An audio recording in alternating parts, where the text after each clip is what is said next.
Hi అందరికీ ఈరోజైతే నేను వత్తులు చేసుకోవడం ఎలానో చూపిస్తాను. ఇప్పుడైతే దీంట్లో గింజలు అనేటివి ఉన్నాయి. చూడండి, ఇలా గింజలు తీసుకోవాలి. అంటే మనకు అట్లా నీట్గా ఇట్లా గింజలు వెళ్ళాలి అని అంటే, మంచిగా వెళ్ళాలి అని అంటే ఎండలో పెట్టుకోవాలి. ఎండలో పెడితే కూడా పత్తి పొంగి అంటే ఎక్కువ ఫ్రెష్గా అవుతుంది అన్నట్టు. ఫ్రెష్గా అయ్యి ఇలా గింజలు అనేటివి కూడా ఈజీగా వెళ్తాయి. ఎప్పుడైనా కానీ పత్తి అయితే ఎండలో పెట్టుకోవాలి. ఇలా తీసేసుకోవాలి. మనం ఎంత నీట్గా తీసుకుంటే అంత నీట్గా వత్తులు చేయడానికి వస్తుంది.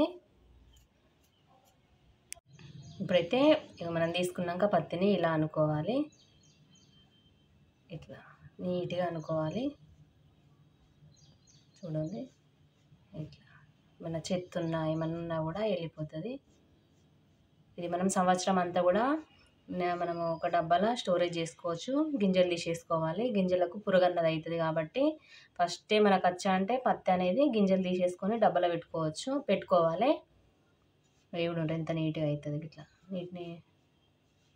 ఇప్పుడైతే వత్తులు ఇట్లా మనం చేతిలో కొంచెం తీసుకోవాలి.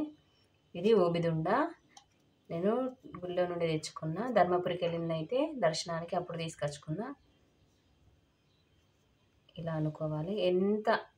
మీతో ఎంత ఇట్లా లాగడం అయితే ఎంత సన్నగా వస్తే అంత మంచిది. ఇలా 4 ఏళ్ళకు 5 సార్లు తిప్పుకోవాలి. 5 పోగులు ఉండాలి కాబట్టి ఇలా అనుకున్నాక ఇలా దింపేసుకోవాలి.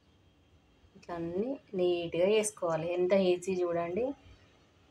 ఇప్పుడైతే అందరూ టైం లేక మార్కెట్లో కొనుక్కొచ్చుకుంటున్నారు. ఇంట్లో వేసుకుంటే మంచిది.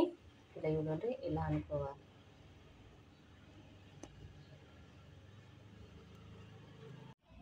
ఈ గింజలు అయితే ఎప్పుడంటే అప్పుడు తీసుకోవద్దు. ఓన్లీ ఏంటంటే శనివారం బుధవారం మాత్రమే గింజలు తీసుకోవాలి.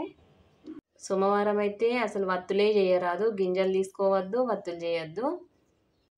మీ దగ్గర పత్తి అంటే గింజలు ఒలిచిన పత్తి ఉంటే మాత్రము శుక్రవారము మంగళవారం చేసుకోవచ్చు. ఎప్పుడైనా కానీ ఈజీ టెక్నిక్స్ ఉపయోగించి వత్తులు చేసుకోవద్దు.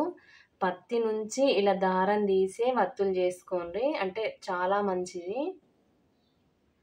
చూడండి, ఇంత ఈజీగా చేసుకోవచ్చు వత్తులు అనేటివి.